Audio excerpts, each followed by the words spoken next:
मित्रांनो, जसना रेसिपीमध्ये आपले खूप खूप स्वागत आहे।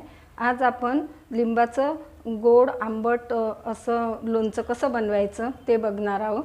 चला तर मग त्या प्रोसेसकडे वळूया। मी 10 लिंब हे चिरून घेतलेले आहे, यातल्या बिया काढून घेतलेल्या आहे बघा। आता याला आपण कुकरमध्ये 3 शिट्ट्या होईपर्यंत शिजवून घेऊया। अशा प्रकारे यात पाणी घालायचं नाही, या भांड्यामध्ये पाणी घालायचं नाही, कुकरच्या बुडामध्ये पाणी घालून आता आपण 3 शिट्ट्या होईपर्यंत शिजवून घेऊया।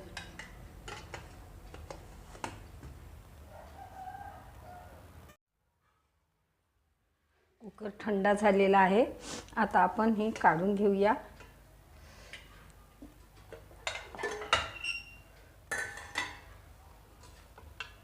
बघा, हे 10 लिंब घेतलेले होते, यातल्या बिया मी पूर्ण काढून घेतलेल्या आहे बघा, आणि छान मुलायम झालेला आहे। आता आपण लोणचं बनवण्याच्या प्रोसेसकडे वळूया।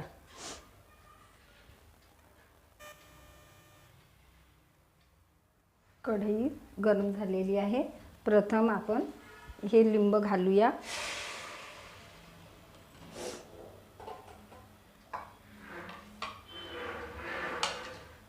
आणि हा 1 वाटी मी गूळ घेतलेला आहे, हा घालूया।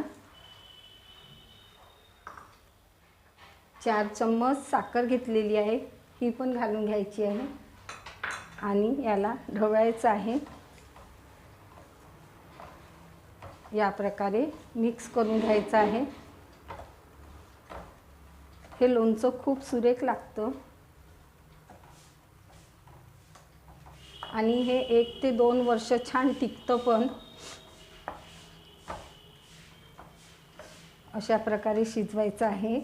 आता मी यात तिखट घालते, 1 चम्मच तिखट आहे। हे जिरे मी भाजलेले होते, त्याची पूड पावडर करून घेतलेली आहे मी, 1 चम्मच। आणि हिंग अर्धा चम्मच, आणि याला ढवळून घ्यायचं। मंद हीटवर शिजवायचं आहे।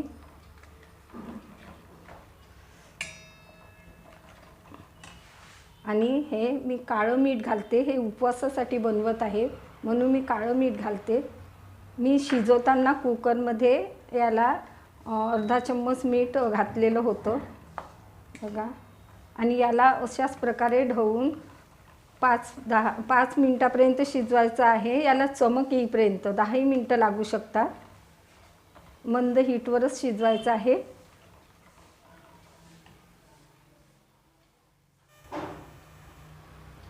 मीडियम हीटवर गॅस करते मी फ्लेम, आणि याला अशा प्रकारे ढवळायचं आहे बघा। यात जशी चमक येईल तेव्हा समजायचं की लोणचं तयार झालेलं आहे बघा। खूप सुरेख लागते हे लोणचं खायला, त्याचं सेंट पण खूप छान येत आहे। असं ढवळत राहायचं, सोडून द्यायचं नाही, नाहीतर जळू शकतं।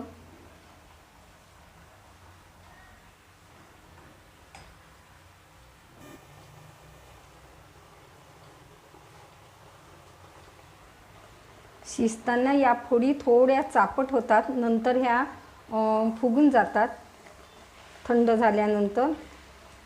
बघा, छान तयार झालेला आहे बघा, पाकही व्यवस्थित झालेला आहे यात। अशाच प्रकारे तयार करायचं आहे। आता आपण गॅसची फ्लेम थोडी मंद करून घेऊया। बघा, आपलं लोणचं तयार झालेलं आहे। अशा प्रकारे तयार करायचं आहे। आता मी गॅस बंद करून देते आणि थंड होऊ देते।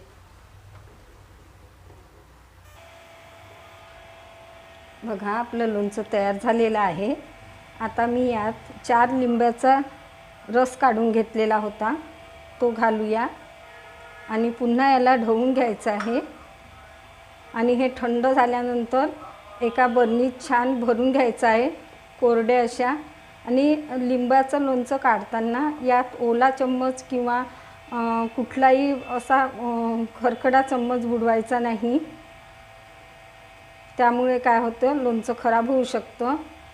हे 1-2 वर्षही खूप छान टिकतं अशा प्रकारे लोणचं तयार केलं तर। कशी वाटली तुम्हाला माझी पद्धत कमेंट्स करून कळवा।